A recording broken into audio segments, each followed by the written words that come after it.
I love that Republicans finally are playing hardball with direct deposit because now they're stranded without money. And so, how are they going to get money? They're going to have to panhandle in Chicago. They'll probably make a lot of money doing that. When a fighter is out on his feet, Harold knows, you knock his ass out. This party is delirious, and the Republican Party has to take full advantage at this point. We have to kick the illegals out of the country, we have to kick them out of the census, and we have to gerrymander to the tilt. Why? Because the Democratic Party cannot be trusted to be the opposition party anymore. They have to have a permanent minority. It used to be like, you know what? They wanted to raise taxes, we wanted to cut them. We were isolationists, they were a little bit out there. It's not like that anymore. This party's dangerous. They're cutting kids' things off, okay? They're doing crazy stuff at the border. We can't have them be a normal party. We have to put them out of their misery. Right now, they're using the N-word, nuclear. And that usually, typically, in nation-state battles, when someone's survival is at stake, you use nukes if your back's up against the wall. And it's existential for the Democratic Party. If you think about it, if we gerrymander and they gerrymander, we have 20-seat advantage, all right? We have a Supreme Court 6-3 majority. And just the way the geography is in the Senate, you're always going to have more advantages for Republicans that way. If you can lock this in with what they're trying to do, the Democratic Party is screwed. And that's what we've been trying to accomplish for the last 3 decades. That's what they've been trying to do to us with triggering an invasion, with trying to kill the president, with trying to censor us and debank us. It's only fair that we fight fire with fire. So if there's mutually assured destruction, they don't have the fissile material to go toe-to-toe with us. We're going to survive, they're not. So I'd say bring it on. You hear that? And it sounds like, Kennedy, that's what you're going to get. You've got these states threatening to do the same thing. New York is one of them. But the fact is, a lot of these blue states are already so gerrymandered. There's not a lot of, left to squeeze I think out of that orange. That's where the desperation comes from, because they started this process. And, as an independent voter, I don't like it. I don't like it in Texas. I absolutely hate it in California. California is essentially a monarchy. It is a one-party state, and they gerrymandered themselves into a corner. They really don't have anywhere else to go. And, I'm surprised that there's any room left in Illinois, because J.B. Pritzker takes up so much of the oxygen with his big personality. And he's laughably hypocritical when he is trying to shield these poor Texas Democrats when his state is gerrymandered to the point where 44% of Michiganders voted for President Trump. Yet they only have a 14-3 representation, Democrats to Republicans, in Congress. And there's something about that it doesn't pass the sniff test, but it's also mathematically dishonest. So, and these people who are up in arms about that, they started the arms race. I never liked it. And then Democrats tried to take the high road in Congress, trying to pass legislation that made it through the House, failed in the Senate, that would end gerrymandering. And the reason they did that is because they had already blown all their powder. There are no more states where they can push Republicans up against the wall. And I guess the only thing we can do is get rid of the two-party system and invite more parties to come in, because right now it is so factionalized, it is absolutely paralyzed. It does feel like the states are deeper red, deeper blue, and that's where we are. And Harold, I know that you're somebody who likes to reach across the aisle on occasion. But as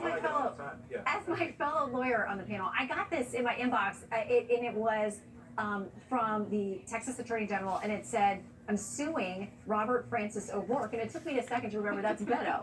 So he is using the name, but now we have Democrats saying they're legal insurrection, they're using the courts. They use the courts every day. Isn't that what we're supposed to do?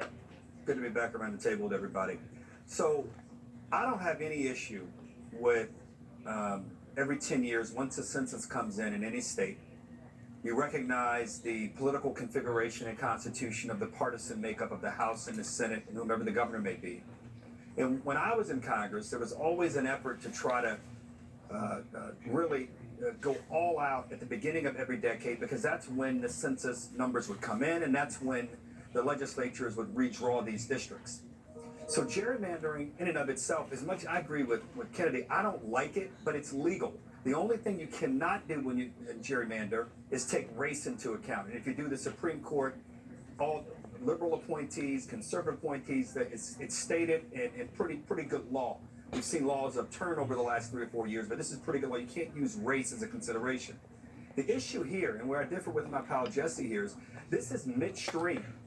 They've called a special session in Texas. I tried to say a few days ago on the show, I just think it's wrong. Just because you can do something doesn't mean you should do it. We have a set of rules that we've all lived by, which is 10 years. And Jesse, you can make the point, and Kennedy, and I think Shannon as well, about California not having much room, Illinois. I don't like the way some of those states have done, but at least in fairness to New York and California, they have independent commissions that actually go about doing this. But they sometimes get the gerrymandering thing wrong as well. If we allow this to happen, and we should be clear, this is happening because President Trump has urged them to do it. Now, I don't think if you're the president and you have midterms coming next year that this is a real projection and declaration of strength and confidence if you need to have Texas try to find you 5 more seats. I'm not one that's for tit for tat, but I got to tell you, if Texas does this, California, New York, and Illinois, it's hard for me to say don't do it.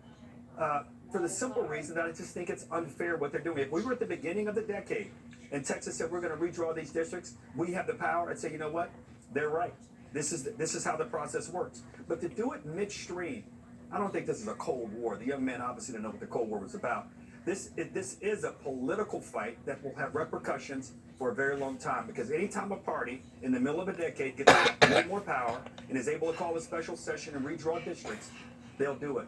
And I just don't think that's good for the overall body politic. Well, and Greg, there are Republicans who are worried about this too. They're in swing districts and they worry if the blue gets bluer, it's going to, like in New York, they're going to lose a seat. I say just go all out to the very end. You know what?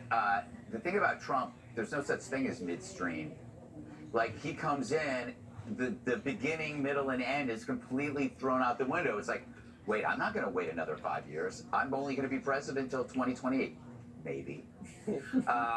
This is what I like about this administration, and also his first one, is he turns the lights on, so we learn stuff that we never really paid attention to before. Like, I knew nothing about gerrymandering. Now I'm sick of hearing about it. But I actually kind of know what it is, and that's great. And that is the beauty. Trump shows us how the Democrats have had a free ride on this grift, because we just didn't pay attention to it. It was like something nerds and wonks are obsessed with.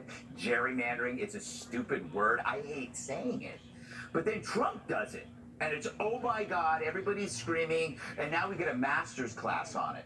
Everybody's talking about it. We're learning the ins and outs. But then the curse of that is that for the Dems is that we know they've been doing it all along. Remember, Harold, I don't have to tell you this, the Republican Party was created as a response to the Democrat Party. And all this is, that's all we do. It's everything that the Republicans do is a response to something the Democrats done. And I would say that if the Dems could do it, they would do it. And it's good, as Jesse says, that they would. But the beauty of Trump is that they used to make sure we were in the dark on this. And whenever he attacks something, the lights go on. I see a series, Dog the Bounty Hunter, Dems on the Run.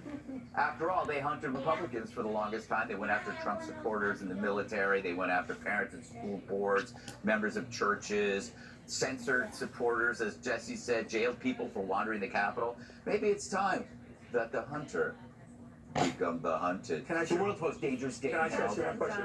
If they do this in Texas, then by your analysis, is it okay if Democrats do it in New York and Illinois and California? Then the Republicans can do it. Yeah. But I'm saying, so you see what I'm saying? This is payback on top of payback on top of payback, which is why our system is crushed by mass. You started it. No, we didn't. Impeached him twice. No. You think that just came out of nowhere? I wasn't there. Yes, you were, Harold.